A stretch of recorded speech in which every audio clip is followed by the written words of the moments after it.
Hello, everyone. This is your Paradise Engineer here. In this episode, I want to talk about the need for an ET embassy. If you think about an advanced civilization, an extraterrestrial civilization, and their technology level, they're able to cross the stars, come here, visit, send drones, interact, and they've been doing that for a long, long time.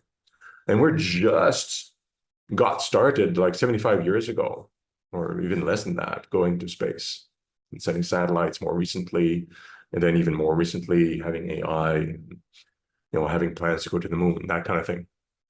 They've been traipsing around the galaxy for 1,000, 2,000, 5,000, 10,000 years, maybe even more.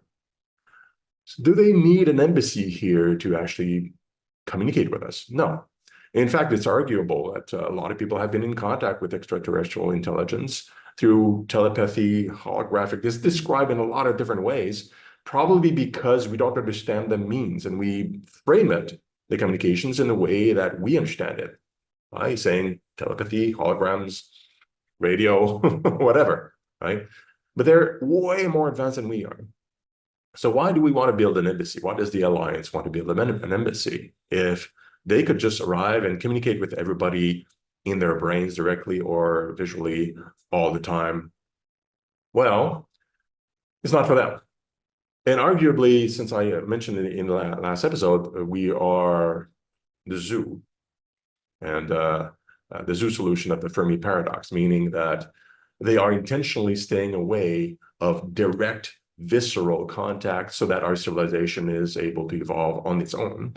And they want us to welcome them in our own terms, in the way that we can understand it and when we're ready for it, so that it doesn't cause conflicts in our culture, between nations, and so on.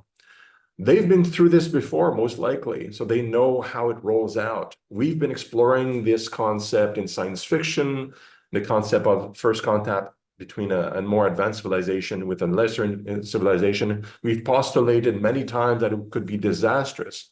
They know this. We have made the assumption that this would be the case, so it makes sense that they are being very careful. But yeah, they themselves don't need a building. We do. We understand buildings. We want to meet. When we say, when an AT says, bring me to your leader, what we imagine is a setting when there's a room, there's a table, there are chairs, people are sitting across each other and having a conversation. That's what we understand. That's number one. So then where is this meeting going to take place? People on our planet want to have the fame, they want to have the money, they want to have the prestige. Every country in the world would like to be the center of humanity, the most powerful nation. They'd like to be the nation where ETs come formally so that they have that fame and that centrality, because we're still in that frame of mind. So if they just land somewhere, as we've seen also in science fiction, we expect, even some experts, there was a report a few months ago saying, well, what would be the biggest danger of ET landing officially and very officially and obviously somewhere? And the biggest danger would be ourselves, nations fighting each other for the privileges of advanced technologies, advanced knowledge, and just being the ones in contact first, part of history. So building an embassy collaboratively and having a set of laws like the Vienna Convention on Diplomatic Relations dictate the rules. These are laws that we set for ourselves under the United Nations. That's very useful because we can have all nations discuss and agree this is where the meeting will take place, in this particular building, in this location. The Vienna Convention has certain rules, so we have to abide by the rules in the plans to build the embassy, and that's what we're doing with the Alliance. A country needs to declare officially this is a piece of land that is donated as ambassadorial land, extraterritorial land, to an ET civilization that would land there. The building within it is an embassy. and anybody, the civilization that would come would be deemed as ambassadors. If they do that, and this I'm simplifying, but basically this is it, then that country is telling everybody else that these people in that building follow the Vienna Convention on diplomatic relations. It means it's an official embassy with the same rights and privileges as any other embassy that we've set up, meaning that the beings that come that as diplomats are also under those laws, even though they're not human.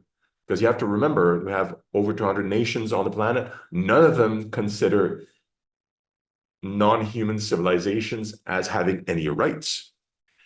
So if we set that up, if a country decides to do this, other countries can decide to declare and validate that embassy and position, or they may want to do a declaration themselves and say, well, here's an embassy, official embassy for us.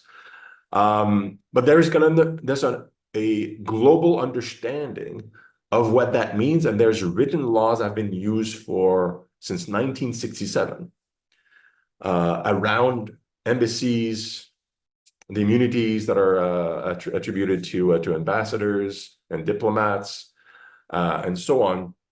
So that's why the embassy is being built. This is so that we understand our own rules when an encounter occurs.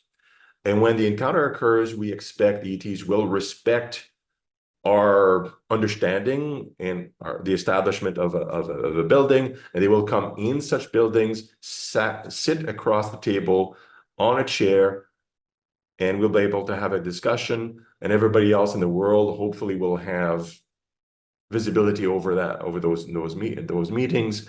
And if we don't afford visibility to the public, maybe perhaps our friends that are visiting will be able to broadcast that for us so that it's not secret, because they can, and why not?